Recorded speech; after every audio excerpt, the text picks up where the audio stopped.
이상한 알베르게 14번째 날, 두 번째 이야기. 이 산 페르난도 광장. 에드리안은 걷는 내내 계속 하품했다. 에드리안, 괜찮겠어? 아무래도 어제 소파에서 자서 그런지 몸도 뻐근하고 많이 피곤하네. 우리는 도심 외곽 지역의 대로변을 따라 걸었다. 출발한 지 30분 정도 지나서 부르고스에 들어서자 도시에 왔다는 것이 실감났다. 드넓은 교차로 너머로 높은 고층 건물이 보였다. 에드리안과 나는 약속이라도 한 듯 배낭을 다시 한번 고쳐맨 뒤 횡단보도를 건넜다. 교차로에 있는 분수에는 거대한 가리비 조형물을 둘러싸고 화려한 분수 쇼가 펼쳐지고 있었다. 넘치도록 출렁이는 물결을 보니 오랜만에 시원함이 느껴졌다.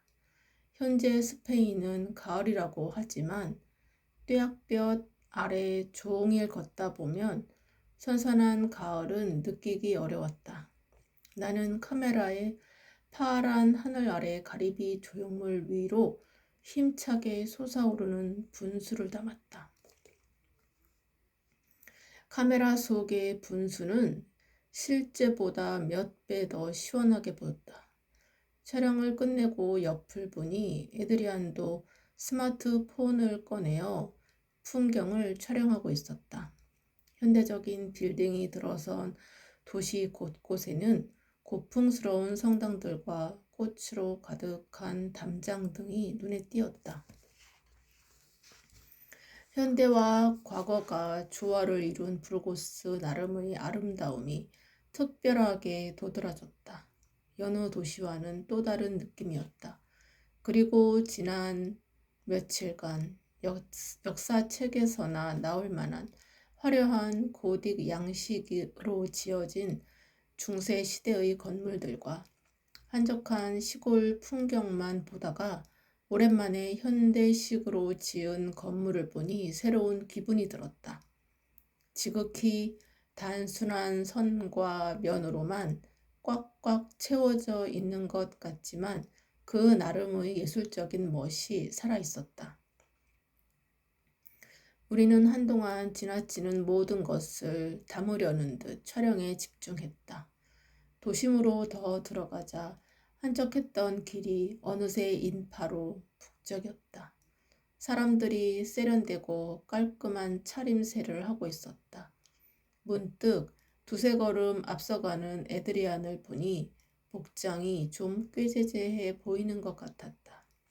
걸음을 멈추고 쇼윈도에 비친 내 모습을 보니 에드리안 묻지 않았다. 에드리안, 도시 사람들 보니까 우리 좀 그렇지 않아? 뭐 어때? 우린 순례자잖아. 저기 봐. 배낭 맨 사람들도 많잖아.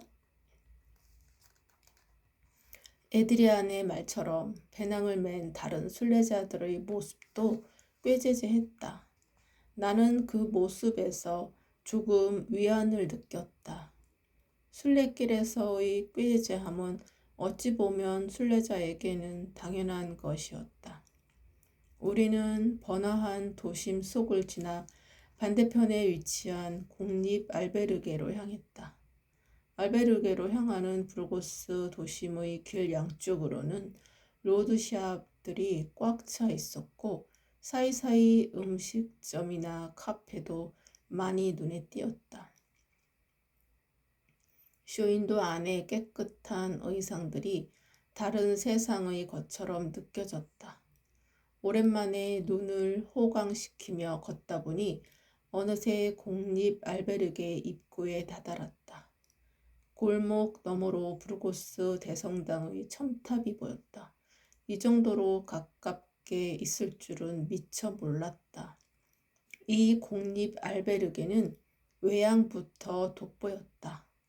붉은 벽돌로 오밀조밀하게 꾸며진 건물 양옆으로 거대하게 내려오는 둥그스름한 벽면은 마치 중세시대의 성체를 보는 듯했다. 그리고 그 아래에는 입구를 감싸고 있는 거친 회백색 벽면에 화려하고 정교한 조각이 자리하고 있었다. 그 조각의 가운데에는 무언가를 상징하는 듯한 문양이 새겨져 있었다. 여기가 정말 공립 알베르게가 맞아? 어디 중세의 성에 온 것 같은데? 여기 가리비를 보니까 맞는 것 같아. 에드리안이 가리키는 곳을 보니 거대한 문 옆에 작은 가리비 표시가 보였다. 스마트폰 지도 앱을 다시 확인해봐도 여기가 맞았다. 그런 것 같네. 들어가 볼까? 안은 어떨지 기대돼. 여느 공립 알베르게와 달리 특별한 외관에 혹시 여기도 또 다른 질문 알베르게일 수도 있겠다는 생각이 들었다. 그래서 직원에게 물어보았지만 직원은 당황하며 무슨 말을 하느냐고 되물어왔다. 나는 아쉬움을 뒤로하고 체크인한 후 방으로 올라갔다. 비어있는 침대에 배낭을 내려놓으며 에드리안이 감탄했다. 여행 블로그에 여기가 가성비 최고의 알베르게라고 나와 있던데 정말 그런 것 같아. 하루 숙박비도 7유로밖에 안 되고 말이야. 나도 그 말에 공감이 되었다. 이곳은 전체적인 시설은 물론 침대도 깔끔했다. 그리고 심플한 디자인과 파스텔톤 색상으로 구성된 내부의 세련된 인테리어가 편안함을 주었다. 그리고 층마다 통로의 끝에는 샤워실과 세면대가 있었다. 아침에 샤워실 쟁탈전에서 벗어나 기다리지 않고 마음 편히 쓸 수 있을 정도로 넉넉했다. 또한 침대마다 콘센트와 전등이 있고 개인 사물함도 있어서 오늘은 여러 가지로 편하게 지낼 수 있을 것 같았다. 나는 배정받은 침대에 대충 짐을 풀고 편한 신발로 갈아 신었다. 그때 양말 바깥으로 삐져나온 엄지발가락이 보였다. 양말과 속옷을 사야 했다. 알베르게 주인에게 쇼핑할 곳을 물어보니 대형 쇼핑몰인 데카트론에 가보면 좋을 것 같다고 추천해 주었다. 그리고 가까운 곳에 쇼핑몰까지 가는 무료 셔틀버스 정류장이 있다고 친절하게 안내해 주었다. 그래서 우리는 데카트론에 가서 필요한 물품을 사고 부르고스를 둘러보기로 했다. 에드리안과 나는 셔틀버스를 타고 데카트론으로 향했다. 매일 약 20km 정도를 두 발로 걷다가 3km 정도 되는 거리를 차를 타고 이동하니 색다른 느낌이 들었다. 평소에는 너무도 당연했던 것들이 순례길에서는 그 느낌이 하나하나 새롭게 다가왔다. 15분 정도 후 데카트론에 도착했다. 셔틀버스에서 내리는데 눈앞에 신기루처럼 패스트푸드 전문점인 버거킹과 맥도날드가 나타났다. 그 순간 우리는 무언가에 홀린 듯이 맥도날드로 향했다. 맥도날드 문을 열자 꿈결 같은 포테이토 향기가 코를 자극했다. 순례길을 떠난 지 2주 만에 맡아보는 세속적인 향기의 짜릿함마저 느껴졌다. 세속적인 맛이 한창 그리울 때가 된 것 같았다. 에드리안과 나는 햄버거를 맛있게 먹은 후 필요한 물품들을 샀다. 우리는 다시 셔틀 버스를 타고 부르고스 중심가로 돌아왔다. 버스 정류장에서 그리 멀지 않은 곳에 부르고스 대성당이 보였다. 부르고스 대성당은 스페인 3대 성당 중에 하나라고 했다. 하늘 높이 솟아있는 여러 개의 첨탑과 그 아래 정교하게 조각된 장미 문양의 창문 등 웅장하고 아름다운 모습이었다. 그 크기가 너무 커서 한눈에 모두 담을 수 없었다. 우리는 부르고스 성당으로 들어가는 계단을 오르기 시작했다. 그런데 오르면 오를수록 첨탑의 높이가 점점 높아지는 듯한 착각에 빠졌다. 저 첨탑이 여기서 기도하는 사람들의 소망을 하늘로 쏘아 올려줄까? 입구 위쪽에는 12제자로 보이는 조각상이 있었다. 그 외에도 여러 성인과 천사들의 모습이 보였다.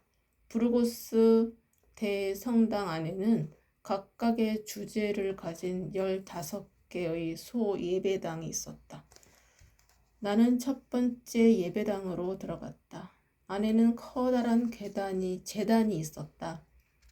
예배당의 한쪽에는 야고보 성인이 지팡이를 들고 서 있는 조각도 보였다.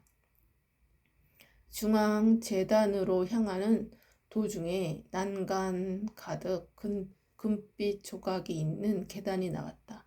곧이어 중앙 제단이 나왔다. 중앙 제단은 선명한 붉은색 카펫 위에 병풍형의 제단이 천장까지 이어져 있었다. 어마어마한 양의 금으로 치장된 제단 조각에는 성경 속 이야기들이 담겨 있었다. 압도적이었다. 중앙 제단을 나와 섬세하고 화려한 조각으로 감싸인 기둥을 따라 고개를 들고 있던 나는 아득히 높은 천장을 보고 또 한 번 놀랐다. 돔 천장은 별 모양의 조각으로 꾸며져 있었다. 누가 이 천장을 보고 돌을 깎아 만들었다고 할 수 있을까? 인간의 손으로 만들어낼 수 있는 화려함과 정교함이 이보다 더할 수 있을까? 성당 내부는 제단, 벽, 천장, 심지어 돔의 이음새까지 곳곳이 금으로 치장되어 있었다. 그 자체로 예술품이었다. 부르고스 대성당은 지금까지 내가 본 어떤 성당과도 비교할 수 없었다. 문 밖으로 마지막 발걸음을 떼며 다시 한번 성당을 돌아보았다. 탄성이 절로 일었다. 그러다 궁금증이 떠올랐다. 그런데 하느님은 인간에게 이런 작품을 바치기를 바랐을까? 성당 밖으로 나오자 산 페르난도 광장은 조금 전보다 더 많은 사람들로 붐비고 있었다. 그리고 광장 한편에는 흥겨운 음악에 맞추어 형형색색의 옷을 입은 사람들이 춤을 추고 있었다. 광화문 광장에서는 이 정도로 사람들이 많이 모이면 보통 집회가 열리는데 이곳에서는 사람들이 즐겁게 노래하고 춤을 추고 있구나. 모두를 위한 광장이 시대마다 상황에 따라 이렇게 다른 느낌을 만들어낼 수 있다는 것이 새삼 특별하게 와닿았다. 내가 광장의 풍경을 보고 있는데 에드리안이 즐거운 표정으로 나를 불렀다. 수연 뭐해? 우리도 오늘은 여행객 모드로 즐겨보자. 그때 광장 한쪽에서 누군가의 노랫소리가 들려왔다. 어딘가 익숙한 멜로디와 가사. 그것은 한국 노래였다. 스페인에서 한국 노래라니. 나는 잘못 들었나 싶어 몇 번이나 귀를 기울였지만 분명히 한국 노래가 맞았다. 그 순간 나도 모르게 이끌리듯 노랫소리가 들리는 곳을 향해 뛰어갔다. 옆에 있던 에드리안도 영문을 모른 채 따라오며 물었다. 무슨 일이야, 수연? 에드리안, 저기에서 한국 사람이 노래를 부르고 있는 것 같아. 한국 사람이 노래를 부르고 있다고? 나는 사람들 사이를 비집고 들어갔다. 놀랍게도 한국 사람이라면 누구나 아는 악기 가수 정유현이었다. 그녀는 이동식 앰프를 옆에 두고 어쿠스틱 기타를 치면서 노래를 부르고 있었다. 저 사람이 왜 저기에 있지? 수연, 저 사람 한국에서 유명한 사람이야? 응, 아주 유명하지. 그런데 왜 여기서 버스킹을 하고 있을까? 혹시 한동안 유행했던 버스킹 프로그램일지도 모른다는 생각에 주변을 둘러보았다.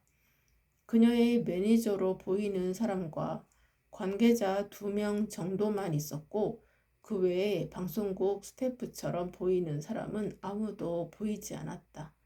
정유현 특유의 허스키한 목소리가 듣기 좋았는지 점점 사람들이 모여들었다. 그녀가 자신의 히트곡 중 하나인 사랑하는 연인을 위한 노래를 부르기 시작하자 사람들은 서로를 그윽하게 바라보며 키스를 나누기도 했다. 한국어로 불러서 가사의 의미를 전혀 모를 텐데도 그 감성만큼은 언어의 장벽을 뛰어넘어 음률을 타고 전달되고 있는 듯했다. 대성당이 있는 광장에서 울려 퍼지는 아름다운 노래와 그것을 감상하는 사람들의 모습이 한 폭의 그림 같았다. 사람들이 점점 더 모여들더니 어느새 광장 한쪽을 가득 메웠다. 나는 카메라를 꺼내 그 광경을 담기 시작했다. 에드리안도 스마트폰을 들고 촬영하고 있었다.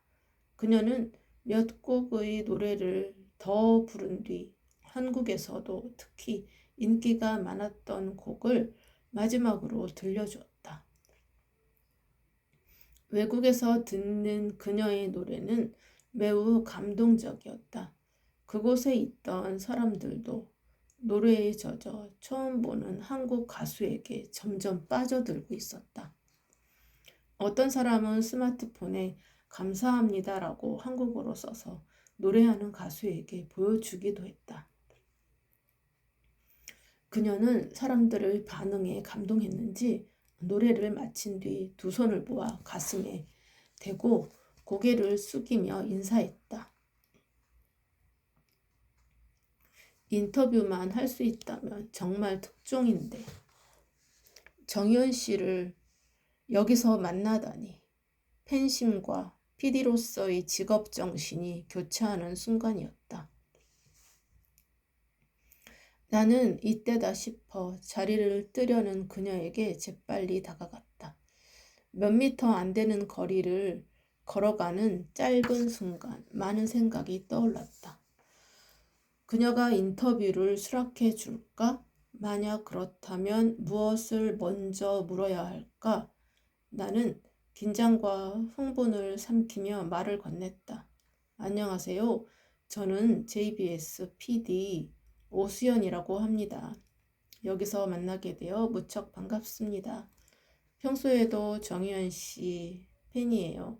저는 지금 산티아고 순례길을 촬영하고 있는데 그 순간 그녀의 일행이 다가와 앞을 가로막으며 말했다. 죄송합니다. 다음 일정이 있으셔서 가보셔야 합니다. 그러는 사이 또 다른 사람이 정유현을 에스코트하며 광장 밖으로 향했다. 그녀와의 거리가 어느 정도 벌어지자 나를 가로막았던 남자도 그녀를 뒤따라갔다. 하지만 이런 좋은 기회를 놓칠 순 없었다. 나는 급하게 그녀의 뒤를 쫓으며 조금 더 목소리를 높여 그녀를 불렀다. 잠깐만요, 정유현 씨. 나의 부름에 그녀가 발걸음을 멈추고 돌아보았다. 나는 달려가서 그녀 앞에 섰다. 다시 앞을 가로막으려는 2 남자를 그녀가 제지하여 다행히 나는 질문할 수 있었다. 헉헉, 정말 노래 잘 들었습니다. 외국에서 정유현 씨 노래를 들으니 자랑스럽기도 하고 감동적이었습니다. 그런데 왜 여기서 버스킹을 하고 있는지 여쭈어보아도 될까요? 그녀는 나의 질문에 살짝 웃으며 대답했다. 초심으로 돌아가 보고 싶었어요. 제 안에 숨어있는 열정을 다시 한번 느껴보고 싶었거든요. 한국에서 인기 있는 제 히트곡이 말이 통하지 않는 해외에서는 어떤 반응인지 매우 궁금하기도 하고, 그녀가 말을 하는 도중에 옆에 있던 일행이 그녀를 재촉하는 바람에 대화는 거기서 끊겼다. 나는 한 손에 미처 촬영하지 못한 카메라를 든 채 멀어지는 그녀를 잡지도 못하고 멍하니 한참을 바라보았다. 해가 저물기 시작하자 에드리안과 나는 알베르게로 돌아왔다. 늦은 점심으로 햄버거를 먹었지만 지금 안 먹으면 밤에 출출할 것 같았다. 우리는 저녁 식사하기 위해 알베르게 맞은편의 식당으로 갔다. 에드리안은 광장에서 내가 인터뷰하려고 했던 가수가 누구인지 궁금해하며 한국에서 얼마나 인기 있는지, 히트곡은 무엇인지 등 이것저것 물었다. 내가 스마트폰으로 한국에서 부른 그녀의 노래 영상을 보여주었더니 에드리안은 흥미있게 영상을 감상했다. 알고 보니 에드리안은 현재 전 세계적으로 인기 있는 한국 아이돌 그룹 BTS의 팬이었다. 에드리안과 요즘 인기 있는 음악과 가수에 대해 이야기를 나누다 보니 시간이 훌쩍 지나갔다. 내일 떠나는 에드리안과 아쉬운 마지막 밤을 보내고 잠자리에 들었는데 오늘은 질문 알베르게가 아니어서 그런지 뭔가 허전한 기분이었다. 오후에 정유현 씨와 인터뷰를 제대로 하지 못한 것이 못내 아쉬웠기 때문이기도 했다. 나는 그녀가 왜 거기서 버스킹을 하고 있었는지 여전히 궁금했다. 다음 질문 알베르게에 가면 연예인이나 인기에 관한 질문을 해야겠다고 생각하다가 이내 잠들었다.